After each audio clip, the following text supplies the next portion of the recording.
നന്നായിട്ട് പഴുത്തിട്ടുള്ള ഒരു നേന്ത്രപ്പഴം ഉണ്ടെങ്കിൽ നമുക്ക് വളരെ സിമ്പിളായിട്ട് തയ്യാറാക്കി എടുക്കാൻ പറ്റുന്ന നല്ലൊരു റെസിപ്പിയാണ് ഇന്ന് ഷെയർ ചെയ്യുന്നത്. നേന്ത്രപ്പഴം ഈ ഒരു രീതിക്കൊന്ന് അരിഞ്ഞെടുക്കുക. ഇനി ഒരു മിക്സിയുടെ ജാറിലേക്ക് ഒരു മുട്ടയൊന്ന് ചേർത്ത് കൊടുക്കുക. ഇനി നമ്മുടെ മധുരത്തിനായിട്ട് ഒരു 2.5 ടേബിൾ സ്പൂൺ അളവിൽ പഞ്ചസാര ചേർത്ത് കൊടുക്കുക. ഇനി 1/2 ടീസ്പൂൺ അളവിൽ ഏലക്കാപ്പൊടിയും 1/2 കപ്പ് വറുത്തതോ വറക്കാത്തതോ ആയിട്ടുള്ള റവ ചേർത്ത് കൊടുക്കുക. ഇനി 1 കപ്പ് അളവിൽ പാൽ കൂടി ചേർത്ത് കൊടുക്കുക. നമ്മൾ റവ എത്രയാണോ എടുക്കുന്നത് അതിൻ്റെ ഇരട്ടി വേണം പാൽ ചേർത്ത് കൊടുക്കാനായിട്ട്. വീഡിയോ കണ്ടുകൊണ്ടിരിക്കുന്ന സമയത്ത് നിങ്ങൾക്ക് ഇഷ്ടപ്പെടുകയാണെങ്കിൽ ഒന്ന് ലൈക്ക് ചെയ്യാനും നമ്മുടെ ഈ ചാനൽ ഇതുവരെയും സബ്സ്ക്രൈബ് ചെയ്യാത്തവരുണ്ടെങ്കിൽ പ്ലീസ് ഒന്ന് സബ്സ്ക്രൈബ് ചെയ്ത് ഒന്ന് സപ്പോർട്ട് കൂടി ചെയ്യണേ.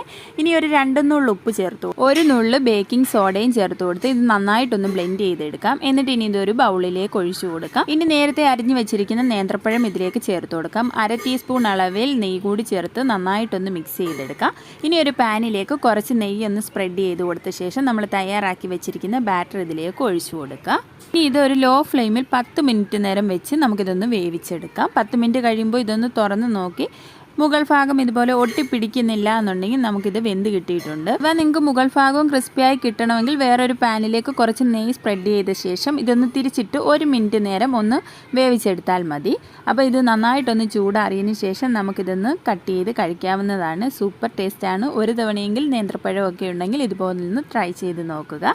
ഇന്നത്തെ വീഡിയോ ഇഷ്ടമായിട്ടെങ്കിൽ ലൈക്ക് ചെയ്യാൻ മറക്കരുത്. അതുപോലെ തന്നെ നമ്മുടെ ചാനലൊന്ന് സബ്സ്ക്രൈബ് ചെയ്തൊന്ന് സപ്പോർട്ട് കൂടി ചെയ്യണേ. നല്ലൊരു റെസിപ്പിയുമായി നമുക്ക് വീണ്ടും കാണാം. താങ്ക്